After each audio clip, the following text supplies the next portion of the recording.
est-ce que, pour la raison d'État, j'ai le droit de commettre un certain nombre d'actes? Et est-ce que je peux le faire face à ma propre conscience et à ma propre morale?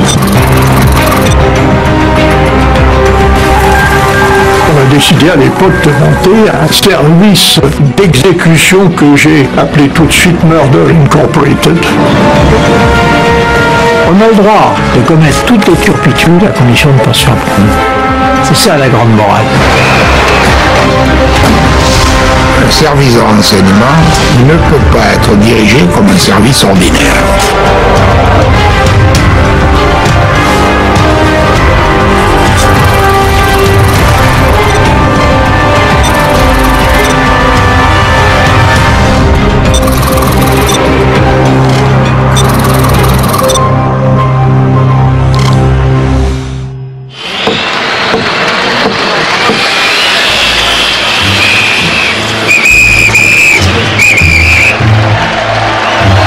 Le 9 novembre 1989, le mur de Berlin s'effondre, 28 ans après avoir été construit. Cet événement, l'un des tournants du XXe siècle, survient sans que les services occidentaux l'aient annoncé. C'est un choc.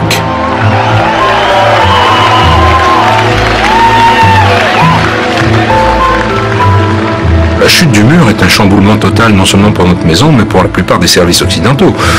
Vous avez dans tous les services de contre-espionnage une génération entière, voire deux, qui ont été formés uniquement à la guerre froide et la confrontation avec les puissants, très puissants services de l'Est.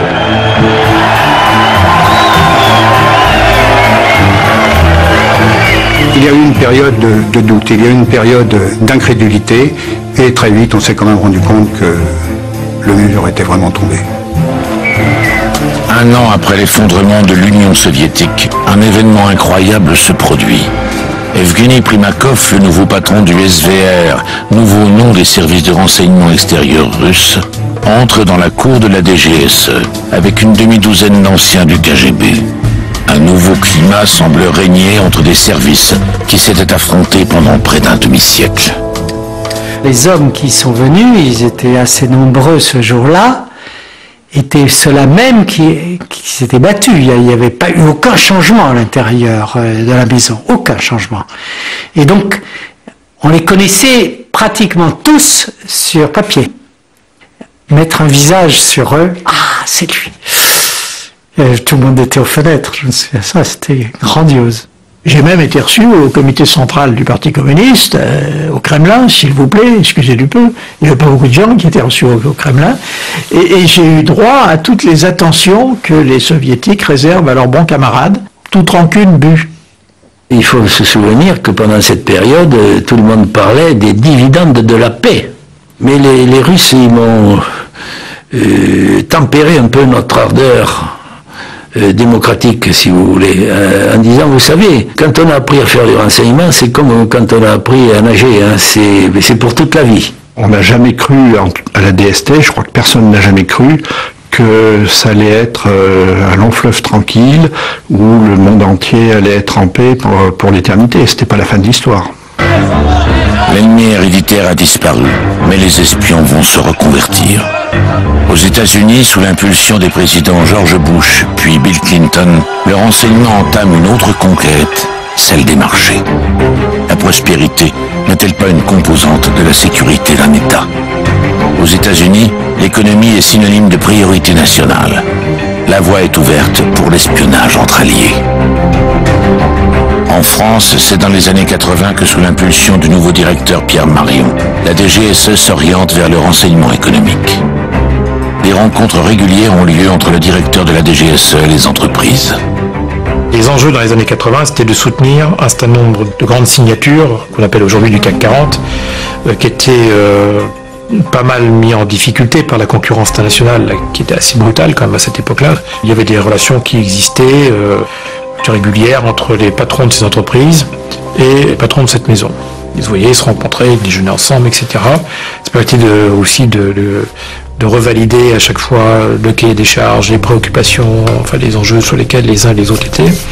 Quand je suis parti, il y avait une bonne centaine de personnes qui travaillaient sur ces dimensions-là.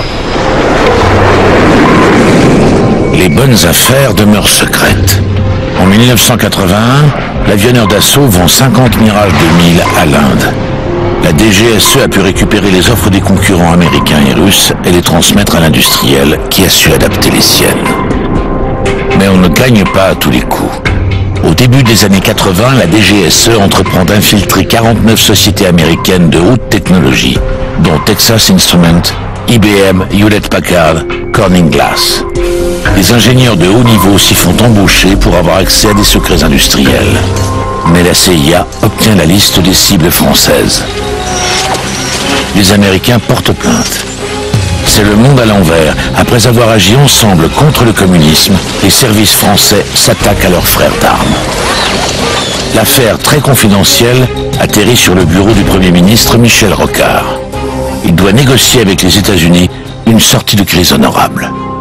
La DGSE s'y était pas très bien pris, enfin ils se sont fait prendre la main dans le sac, qui était évidemment désagréable, c'est une mauvaise manière. Ça a été très aigre, ils ont voulu nous faire paraître devant les tribunaux. J'ai été plusieurs fois à Washington avec la CIA, FBI, pour voir, finalement on est arrivé à régler ça et à considérer que c'était du passé.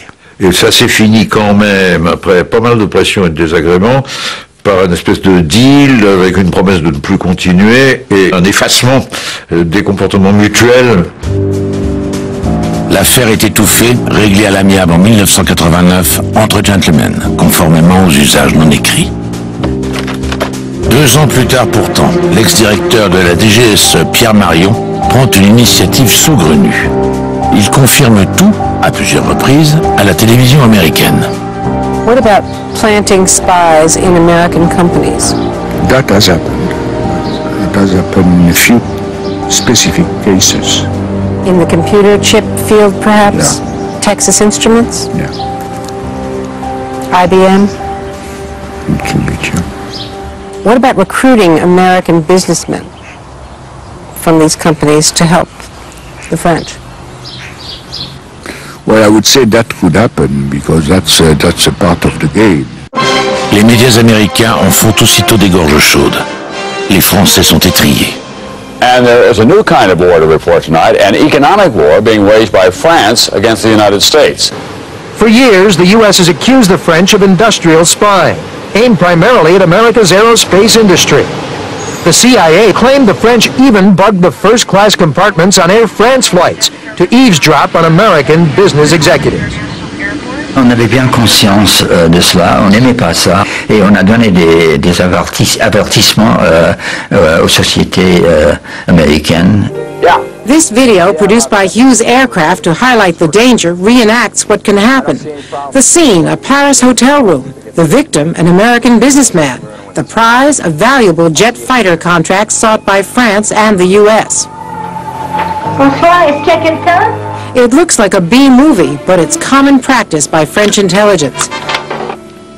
Dans les hôtels, les moyens de transport, tout est bon pour recueillir de l'information naturellement et sans difficulté. Et vous savez, dans le monde de renseignement, les opérations faciles ont un certain attrait.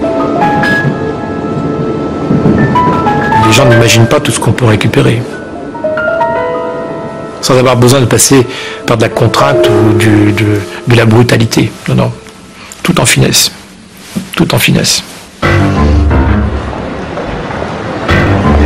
Quelques années après s'être indignés des pratiques françaises, les Américains sont pris à Paris, la main dans le pot de confiture. La CIA veut connaître les intentions françaises dans les grandes négociations internationales.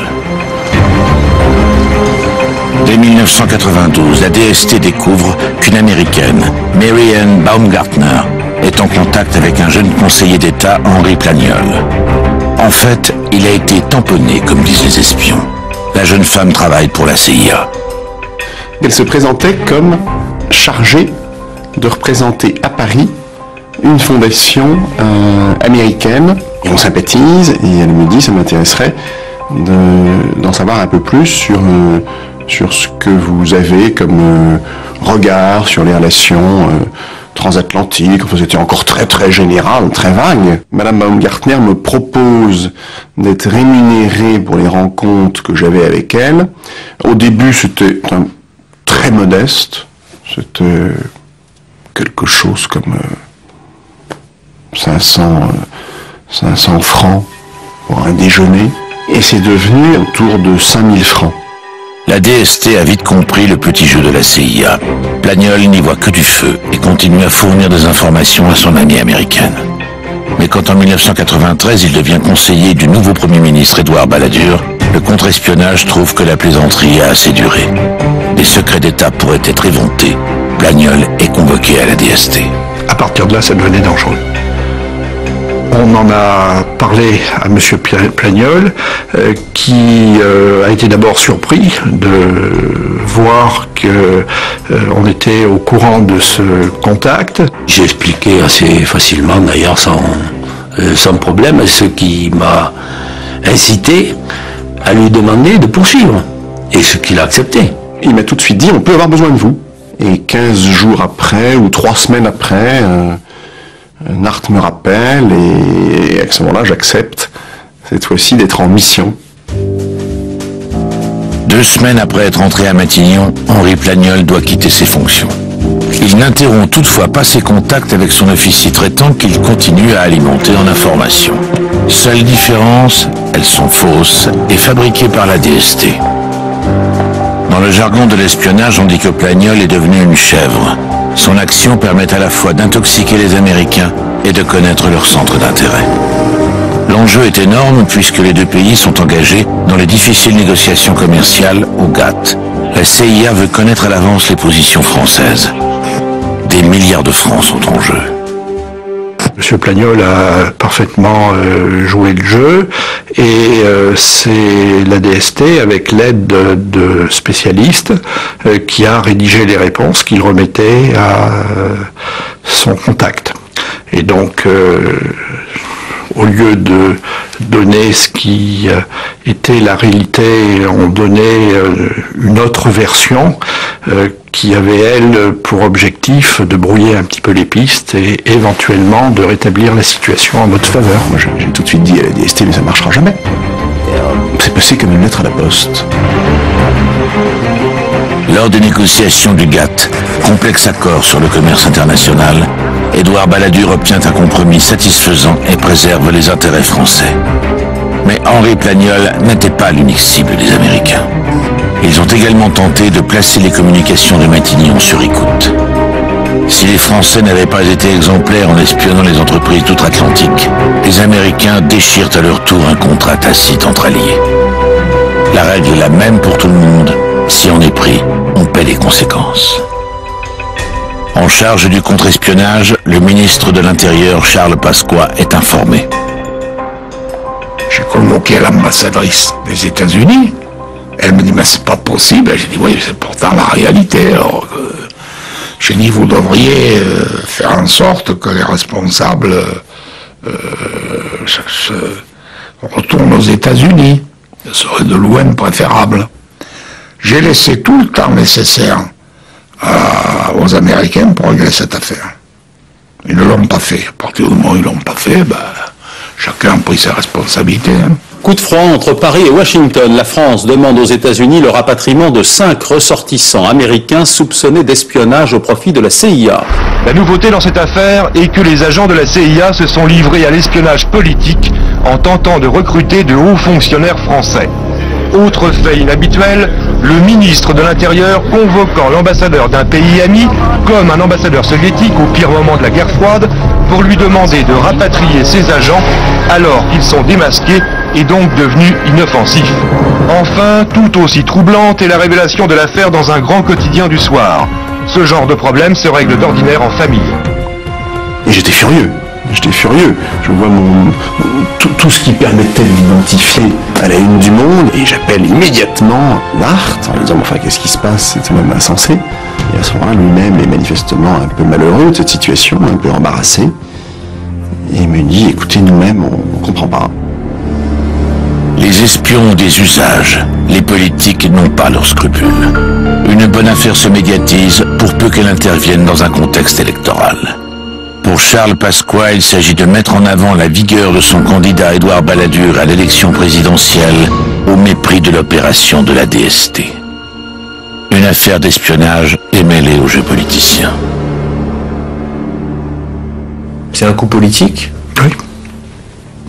La DST ne travaille pas pour elle-même, hein, par définition. Donc après, vous ne pouvez pas empêcher le politique et les politiques d'en faire l'usage qu'ils estiment devoir en faire. Les politiques, personnellement, je m'en suis toujours éloigné et méfié. Et dans mes comptes rendus, quand j'ai eu suffisamment gravi la hiérarchie, où j'étais en contact parfois avec des ministres, je tournais ma langue plusieurs fois dans la bouche avant de parler, parce que je considérais comme des gens dangereux. Et il faut pas tout leur dire. Tout le monde est d'accord sur le principe. On n'espionne pas ses alliés. Pourtant, rien n'est plus fréquent dans le monde des services secrets, où l'on doit savoir assumer des pratiques peu convenables, avec un seul mot d'ordre, pas vu, pas pris. Dans les années 90, ces services de renseignement ne se sont pas seulement intéressés à l'économie. Pour les services français, il a fallu s'adapter dans l'urgence. Un événement considérable avait révélé de sérieuses carences dans l'appareil national de renseignement, mettant en cause des pans entiers de la stratégie française.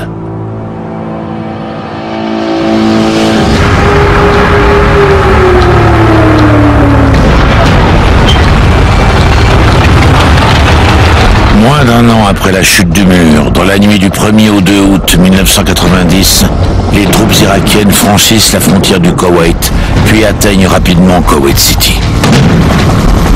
Saddam Hussein annonce la fusion totale et irréversible des deux pays. We see in Saddam Hussein an aggressive dictator threatening his neighbors. We must resist aggression or it will destroy our freedoms. Avec un mandat de l'ONU, les États-Unis organisent et dirigent une coalition que la France rejoint avec la division Daguet, comptant 12 000 hommes, pour libérer le Koweït.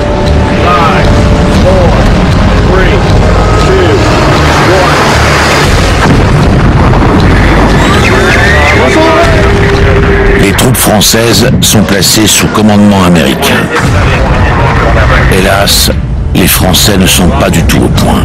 Cette guerre du Golfe a été vraiment un choc, je pense, pour l'armée française, pour l'organisation militaire française. Tout de suite, ce que j'ai vu, c'est qu'on avait des photos aériennes extrêmement médiocres. Quant à l'échelle et quant à la qualité. Je ne dirais pas qu'on était aveugle, mais pas loin. On était plutôt myope qu'aveugle, parce qu'on savait quand même beaucoup de choses. Mais de là à être capable de mener des opérations par nous-mêmes, non, on n'aurait pas pu le faire.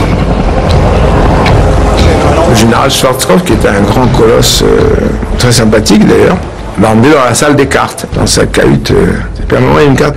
This one I can't show it to you. Celle-là, je ne peux pas vous la montrer. Alors je dis pardon, j'ai beg your pardon. Non, alors j'ai tourné les talons, je dis je m'en vais. Et il me dit qu'est-ce qui se passe, etc. Moi je parle bien anglais, il me dit qu'est-ce qui se passe. Je lui dis mais à partir du moment où il existe ici un seul renseignement que vous ne pouvez pas montrer, je m'en vais et je rentre à Paris dans l'heure et j'explique pourquoi. Alors il a tout de suite, il m'a montré les cartes, etc. Mais ces militaires américains avaient vraiment l'idée qu'on n'était pas du tout des alliés, on était des fournisseurs de quelques milliers d'hommes. Et moi, j'étais un visiteur de marque, très bien, il fallait me recevoir poliment, m'offrir du Coca-Cola frais, mais ils pouvaient me cacher des choses. Nous étions complètement dépendants de ce que nous disaient les Américains pour intervenir quelque part. Le président François Mitterrand a également ressenti la faiblesse du renseignement français. Avant l'offensive aérienne, l'attaché de défense américain à Paris, l'amiral Philippe Dure, lui a présenté des dossiers d'objectifs afin qu'il approuve les cibles que la coalition souhaitait confier à l'armée de l'air française. Ces photos réalisées par les satellites américains sont d'une précision étonnante.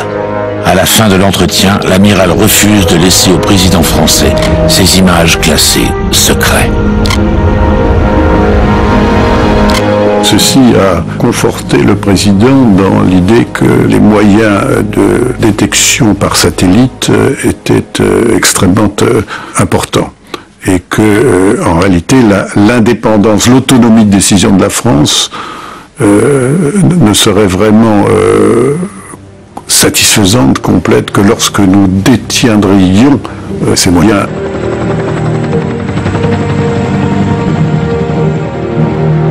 Kuwait is liberated. Iraq's army is defeated. Kuwait is once more in the hands of Kuwaitis in control of their own destiny.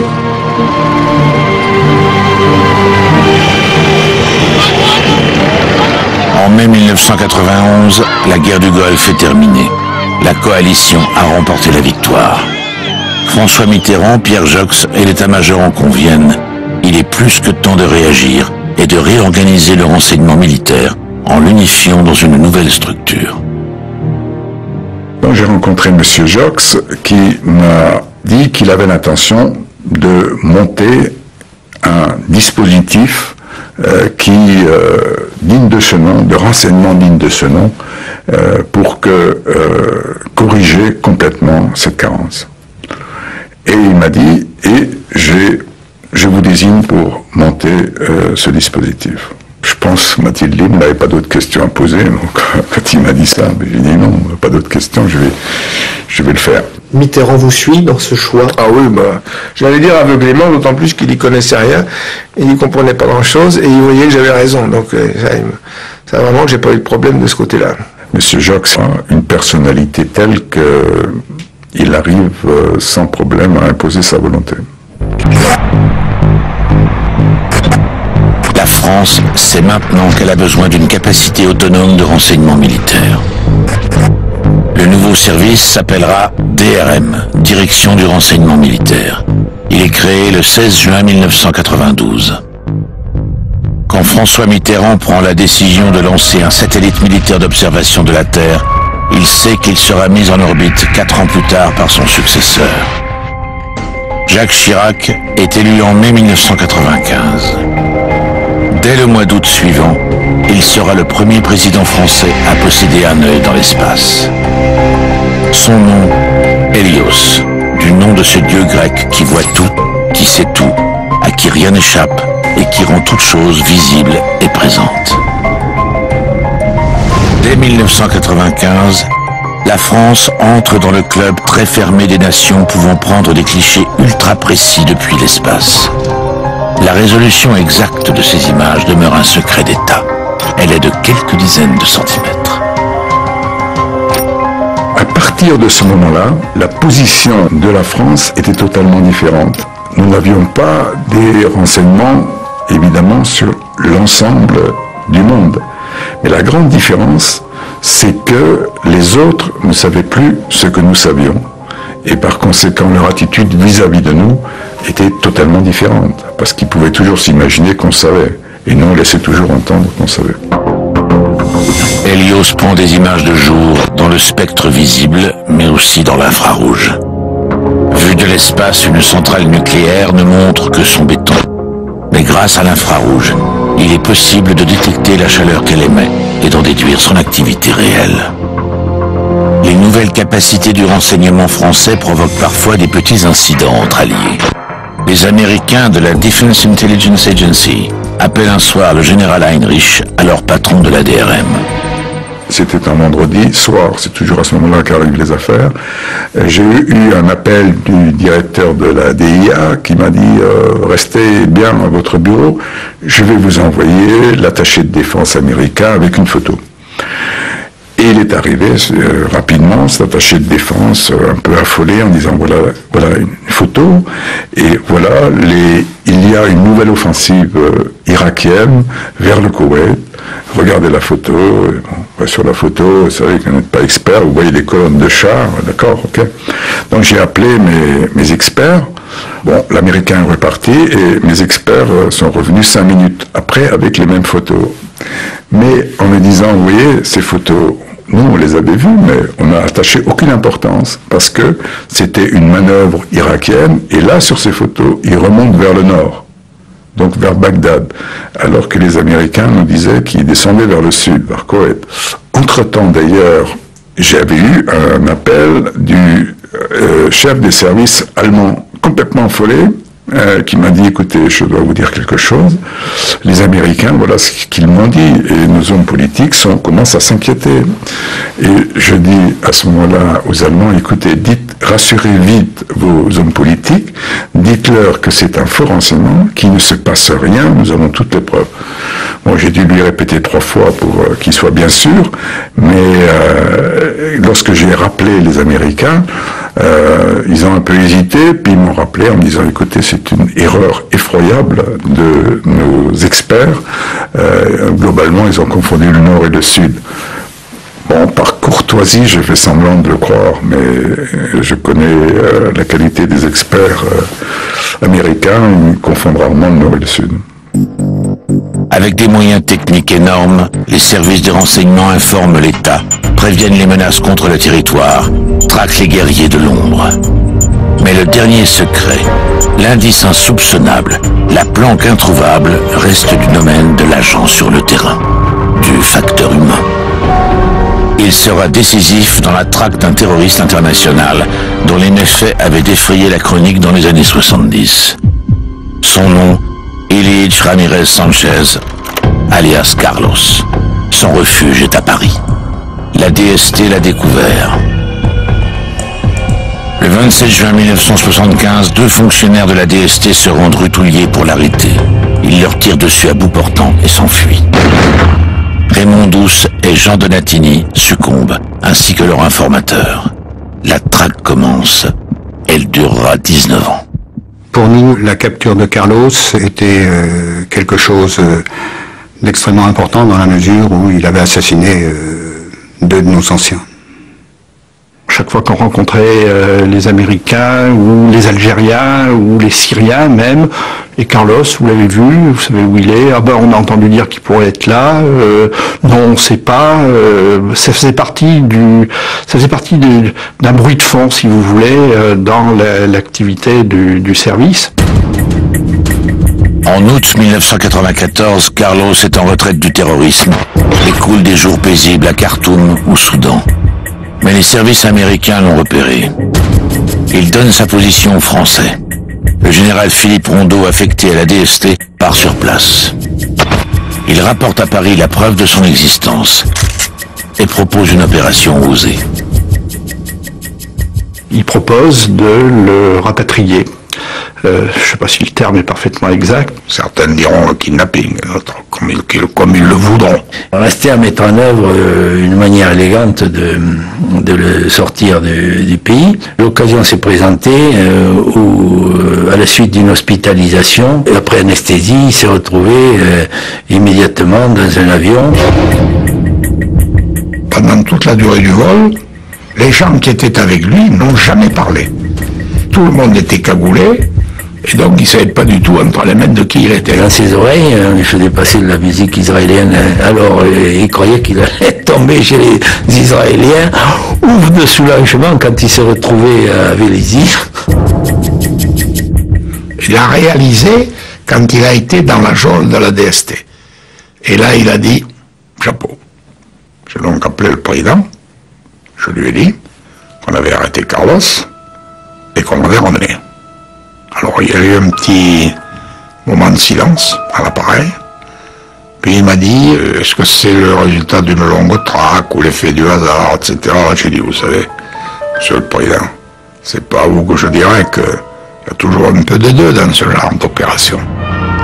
Après 20 ans de traque, de cache-cache avec les services de police, Carlos est à Paris. D'abord conduit dans les locaux de la DST. 4 heures après, il est emmené en trombe à la prison de la Santé. Ce soir, l'ennemi public numéro 1 dormira derrière les barreaux. La cavale du sanglant mercenaire est terminée. On a réglé nos comptes, on ne laisse rien derrière nous. On se téléphone en se disant bravo. C'est 10 ans ou 15 ans de cavale qui se termine et 10 ans ou 15 ans de recherche qui se terminent avec succès. Carlos en prison illustre la fin d'une époque, celle du terrorisme de la guerre froide. Un ultime effet de la chute du mur. Mais de nouvelles formes émergent dès 1994. Si la France est toujours la cible, les tireurs de ficelles sont ailleurs. En Algérie, le premier tour des élections législatives de 1991 annonce une victoire des islamistes du Front islamique du salut, le FIS. L'ancienne puissance coloniale ne veut pas d'une république islamique à sa porte. Elle accorde tacitement son soutien aux généraux algériens. Entre le premier et le second tour, il y a des contacts auxquels je participe modestement entre les généraux et la France.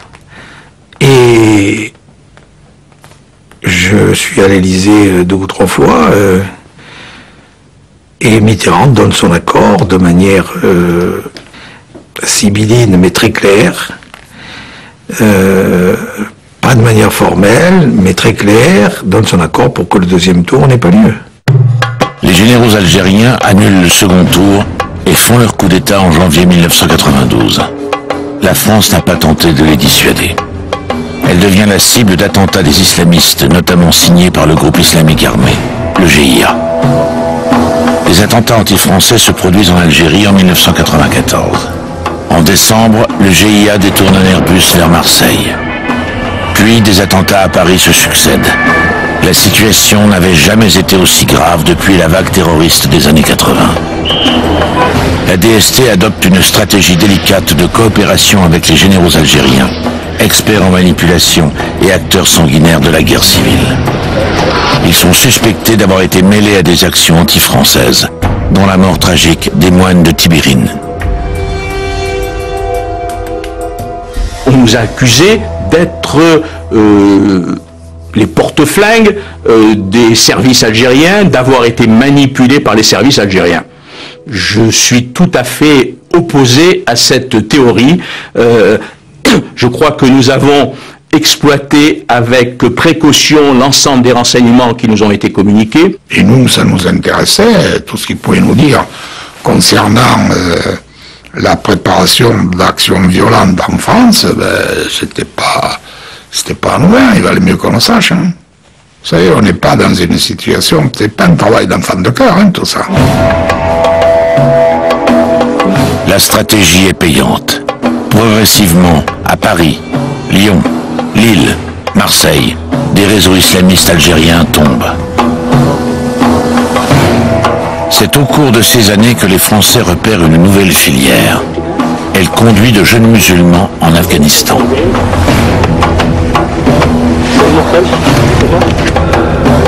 Nous prenons conscience qu'il y a un risque potentiel qui est en train de se mettre en place dans la zone afghane. Des gens vont s'entraîner, reviennent en France et vont devenir des terroristes potentiels. Et puis quand on a estimé que les réseaux terroristes passaient par Peshawar, c'est-à-dire au Pakistan, avant de se rendre en Afghanistan, nous avons développé des contacts avec les services pakistanais.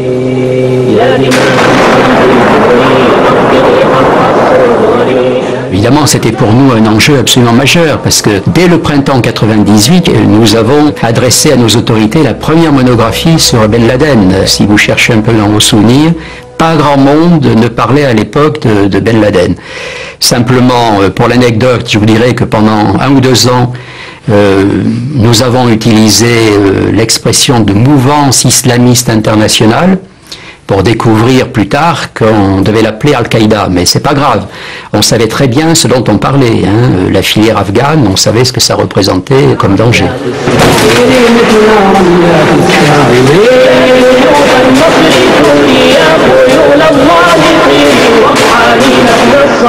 Nous avons quand même été exposés, je vous le dis maintenant, hein, à des dangers quand même assez sérieux. Et où nous avons dû donc démonter pas mal de risques d'attentats contre le pays. La coopération internationale porte ses fruits. Elle permet de déjouer un très gros attentat contre le marché de Noël à Strasbourg, qui aurait pu faire des centaines de victimes. En décembre 2000, la DST avertit les services allemands qu'une cellule islamiste de Francfort semble préparer une opération. Une concertation s'ouvre avec les Allemands, avec comme toujours le même dilemme, hein, qui est classique dans ce genre de circonstances.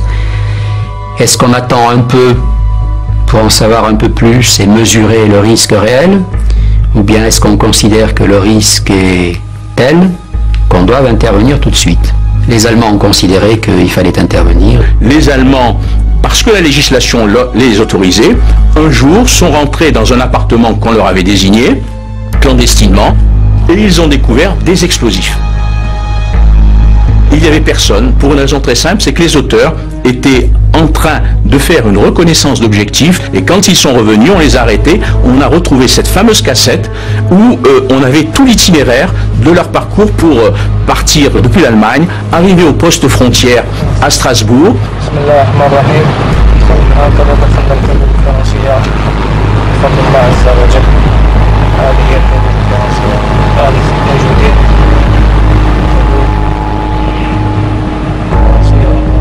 On trouve une vidéo avec un repérage de la cathédrale de Strasbourg, des propos très inquiétants.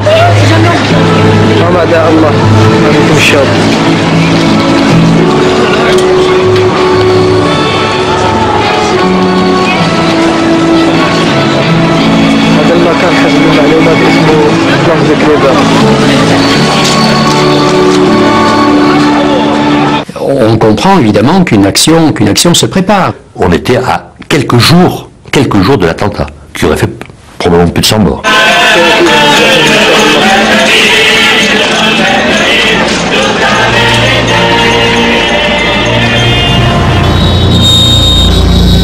La police allemande arrête le groupe de Francfort. Ils seront jugés en France et condamnés en 2004.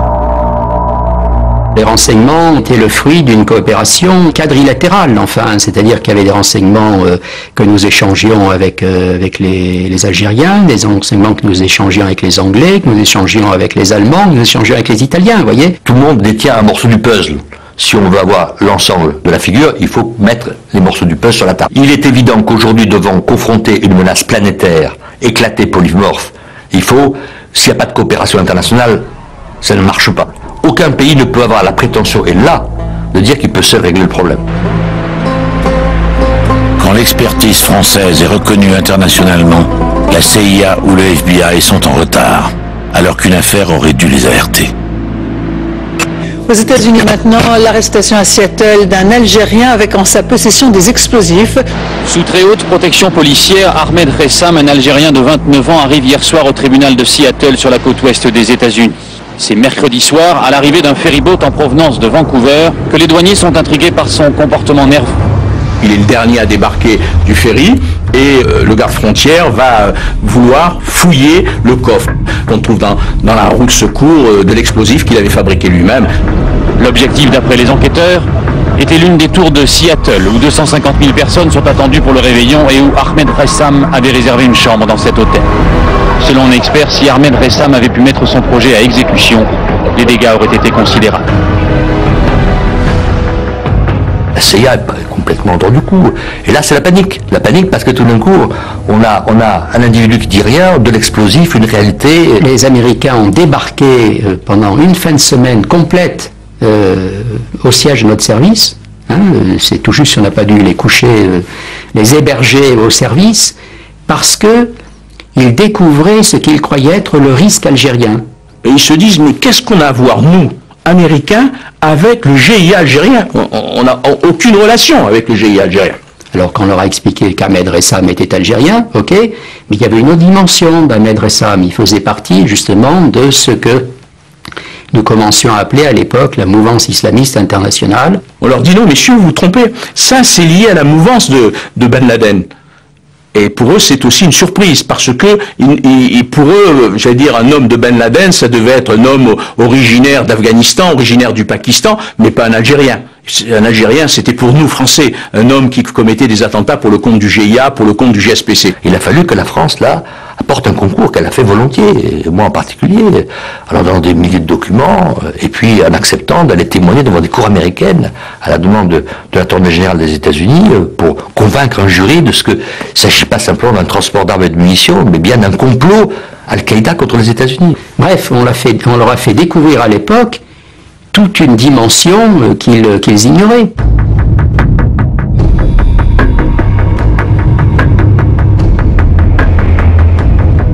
Ressam a été au trou, mais dans le système sécuritaire américain, ça n'a pas eu valeur d'indice d'alerte. Les Américains avaient déjà été touchés par plusieurs attentats à l'extérieur de leur territoire. Mais ils n'imaginaient pas qu'une attaque terroriste aurait lieu sur leur sol. Et ça, c'est quelque chose qui me fait un petit peu de peine, parce que on leur disait, faites attention, vous êtes vraiment parmi les premiers visés. Il y a 2 ou 3 pays, évidemment, qui constituent les cibles prioritaires. Il y a vous, il y a le Royaume-Uni, il y a la France, on se mettait en 3e position, à égalité avec l'Allemagne. Hein? Faites attention, faites attention.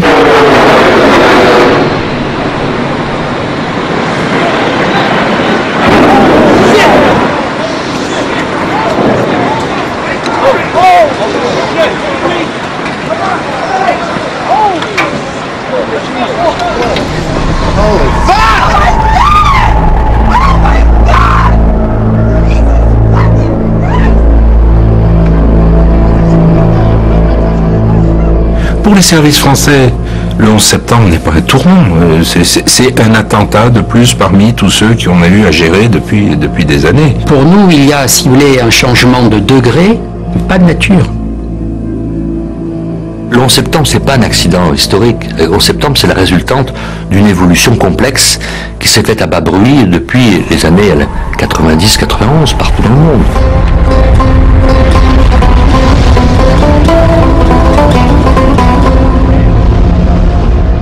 Même si les services de renseignement étaient sensibilisés, les politiques n'avaient pas forcément compris l'état des lieux. À l'été 2001, on m'a demandé de reconvertir la moitié de mes effectifs antiterroristes à l'immigration clandestine. Ordre des plus hauts échelons de l'État. Comme à l'époque, on sentait quand même que ça chauffait beaucoup dans le domaine du terrorisme, j'ai fait ce que fait n'importe quel fonctionnaire d'autorité dans ces cas-là, c'est-à-dire je vous entends pas, faible et brouillé, vous pouvez répéter la question, etc. J'ai traîné les galoches, et bien m'en a pris. Parce qu'évidemment, le 12 septembre, on m'a demandé de doubler mes effectifs antiterroristes, dont on avait d'ailleurs oublié qu'on m'avait demandé de les diviser par 2 un mois avant. Donc il fallait que je double mes effectifs antiterroristes au 12 septembre, sachant bien que l'expert antiterroriste pousse comme des champignons au pied des platanes du boulevard Mortier. Il suffit de se baisser pour les ramasser. Ces attentats ont eu pour effet d'améliorer les relations entre les services transatlantiques. Pour les Américains, les Français redeviennent des partenaires dignes de confiance. Ils apprécient que Jacques Chirac soit le premier chef d'État étranger à se rendre à New York. Mais les attentats se poursuivent, provoqués par la même mouvance islamiste radicale. Le terrorisme devient la principale priorité des services du monde entier. En mai 2002, après 7 ans à l'Élysée, Jacques Chirac est réélu. Le premier des Français fut secrétaire d'État sous Charles de Gaulle, ministre de l'Intérieur de Georges Pompidou, Premier ministre de Valéry Giscard d'Estaing, maire de Paris. Aucun rouage de l'État n'a de secret pour lui, pas même les services de renseignement. Mais à leur égard, il n'éprouve qu'un sentiment, la méfiance. On prête à M. Chirac la phrase suivante: « Les services spéciaux ne font pas partie de ma politique ». Et j'ai jamais entendu dire qu'il se soit intéressé de près à la question liée au service. En politique, Jacques Chirac a tout d'un prédateur. Son fort instinct de survie lui impose de s'appuyer sur son entourage. À la mairie de Paris, il prend en 1984 pour chef de cabinet un ancien du SDEC, Michel Roussin, à qui il demande parfois quelques menus services. J'ai des impressions curieuses dans mon bureau, je pense qu'il faudrait le faire dépoussiérer rapidement. Merci. Il a quelques réflexes d'hygiène et de précaution. Il entendait grésiller dans son téléphone et il m'avait demandé effectivement de faire en sorte que tout ça soit insonorisé. Or, je vous rassure, vous pouvez toujours décrocher votre téléphone, qu'il y ait des grésillements ou pas. De toute façon, quand vous êtes écouté, il n'est pas possible de le détecter à partir de votre poste téléphonique. Ça se passe ailleurs. Quand il recevait des personnes dans son bureau à l'Élysée en tant que président de la République, il mettait la télé un peu fort pour brouiller. Pour Jacques Chirac, les services semblent n'être qu'une source de complications. Dans la ténébreuse affaire du compte japonais, surtout liée à des querelles intestines à la DGSE, il est persuadé que le service complote contre lui. Pourtant, grâce au service de renseignement, Jacques Chirac va prendre l'initiative la plus spectaculaire de son second mandat. L'information est une arme. En 2003, avec les photographies du système Helios fournies par la DRM, Chirac sait fort bien que Saddam Hussein a renoncé depuis longtemps aux armes de destruction massive. Quoi qu'en dise le secrétaire d'État américain Colin Powell, venu à la tribune des Nations Unies le 5 février 2003, pour vendre au monde l'invasion de l'Irak. We know that Saddam's son Qusay ordered the removal of all prohibited weapons from Saddam's numerous palace complexes. We know that Iraqi government officials, members of the ruling Ba'ath Party, and scientists have hidden prohibited items in their homes. Moi, je me rappelle avoir vu Powell mentir à la télévision en montrant l'histoire sur les armes de destruction massive. Je savais qu'il mentait. Je voyais qu'il savait qu'il mentait. The gravity of this moment is matched by the gravity of the threat that Iraq's weapons of mass destruction pose to the world. Ce sont précisément nos photos de notre système Helios à nous qui a permis au gouvernement français de savoir que les Américains vendaient des blagues. Et donc d'avoir une base technique, militaire, stratégique pour une décision politique qui était de ne pas s'associer à cette opération. On a donné à l'exécutif français à l'époque les arguments suffisants pour à la tribune de l'ONU, pour qu'à la tribune de l'ONU, Dominique de Villepin puisse annoncer que non, on voulait bien jouer dans la cour, mais pas sur la base d'un mensonge. L'usage de la force ne se justifie pas aujourd'hui. Il y a une alternative à la guerre. Désarmer l'Irak par les inspections. De plus, un recours prématuré à l'option militaire serait lourd de conséquences.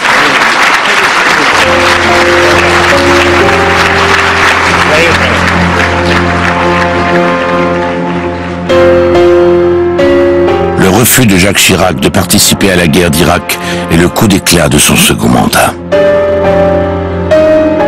Pourtant, il tient les services à bout de gaffe et n'a jamais eu, pas plus que François Mitterrand, la moindre intention de réformer le système. Je leur ai dit à tous les deux que le système français tel qu'il était organisé ne m'apparaissait pas convenable. Donc, à chacun, j'ai proposé une étude pour améliorer le fonctionnement des services.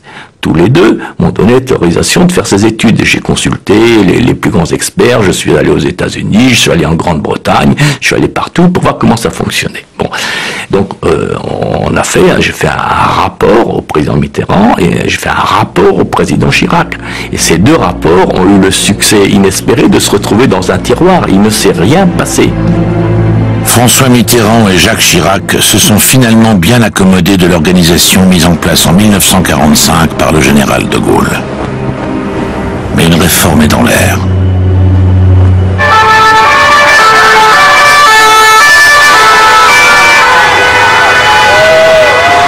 Quand l'ancien ministre de l'Intérieur Nicolas Sarkozy entre à l'Élysée en juin 2007, il a son point de vue sur la manière dont l'État doit s'informer. L'anticipation et le renseignement sont élevés au rang de priorité stratégique par le nouveau livre blanc de la défense et de la sécurité. Il double rapidement les moyens accordés aux renseignements techniques pour les faire passer à 1 milliard d'euros par an. Pour tenter d'améliorer la lutte contre le terrorisme, les renseignements généraux et la DST sont fusionnés à l'été 2008 au sein de la nouvelle DCRI, Direction centrale du renseignement intérieur. Surtout, le président crée un Conseil national du renseignement où les différents services se rencontrent enfin. À ses côtés, il nomme un coordonnateur, Bernard Bajolet. Dans la chaîne française du renseignement, la politique fiction prévalant depuis le début de la Ve République a disparu. Le gouvernement n'est plus infusible. Le seul patron, c'est le chef de l'État.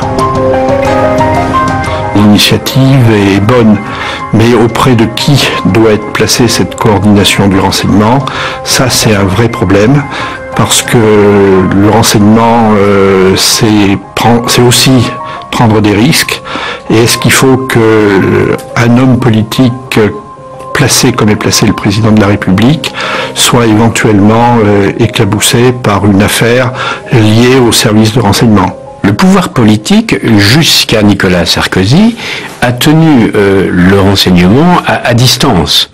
C'est-à-dire que le pouvoir politique, au fond, utilisait en tant que de besoin le renseignement, mais dégageait sa responsabilité dès qu'un incident arrivait. Je considère que important que le pouvoir politique assume le renseignement, de la même façon que il assume les forces armées, il assume l'administration.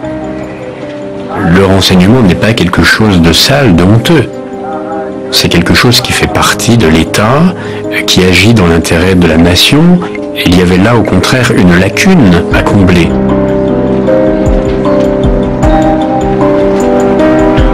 Forgés par le général de Gaulle pendant la Seconde Guerre mondiale, les services de renseignement modernes sont des instruments de puissance et d'influence, dont l'organisation est demeurée inchangée jusqu'à la réforme de 2008. Dès leur création, les pouvoirs s'en sont méfiés, parfois à tort, souvent à raison. La relation n'a jamais été simple. Qu'en sera-t-il dans l'avenir? Trouveront-ils dans l'État la place incontestable qu'ils revendiquent, qui doit demeurer respectueuse de l'esprit des institutions? N'oublions jamais cette vieille injustice. Des services secrets, nous ne savons que les échecs, et rarement les succès. Si l'échec provoque l'anathème, l'ingratitude est fille de la victoire. Quant à la gloire, il faut l'oublier. Elle est pour les autres.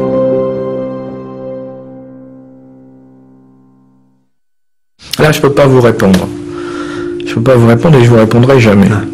Ma propre famille, je l'ai pas dit, je vais pas vous le dire à vous, quoi. Ça, je peux pas vous répondre. Non, ça a été raconté. Hein. Mais peut-être. Est-ce que vous pouvez nous en parler? Non. Non, parce que là, on entre vraiment dans le domaine des informations totalement classifiées. Là, je peux pas en parler. Là, c'est quand même couvert par le secret. Vous l'enregistrez pas, hein? Non. Sinon, je vous fais un procès, là. Non, mais vous avez bien compris que, de toute manière, je reste fidèle à ma règle. À savoir que je ne dis pas tout.